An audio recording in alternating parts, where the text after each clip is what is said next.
Now on to Boeing. It will also be facing intense scrutiny from investors when it publishes its results for the past year later today. This comes more than 3 weeks after the door plug on a 737 MAX 9 fell out, forcing an emergency landing. Now Boeing and its boss David Calhoun face deep questions about the future. Here's Michelle Fleury. Boeing's 737 MAX 9 returned to service last Friday. This Alaska Airlines flight leaving Seattle for San Diego was full, weeks after a door panel blew out on another MAX plane in its fleet mid-flight. Passenger Virginia Cavney was on her way to see her family.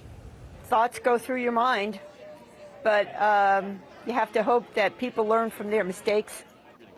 Boeing's boss, David Calhoun, acknowledged the company's shortcomings, a message he took to Capitol Hill last week when he met with senators. We're going to talk about transparency and responsibility, and that'll be it. So thank you very much. Thank you very much. For Michael Stumo, it's not good enough. This is a Boeing leadership problem. His daughter, Samia Rose Stumo, was killed when a 737 MAX 8 crashed in Ethiopia a year after a similar crash in Indonesia.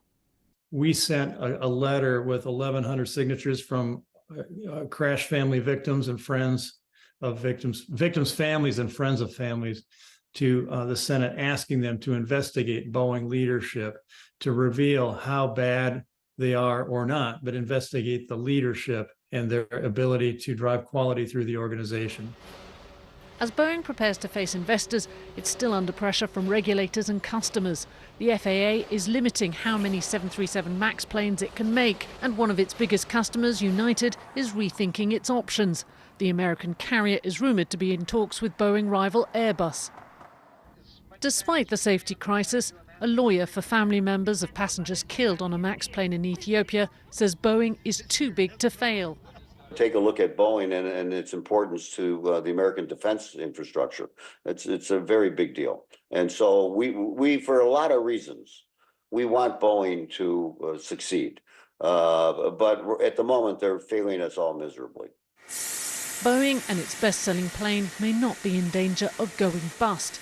But with the investigation ongoing, it won't be business as usual. Michelle Fleury, BBC News, New York.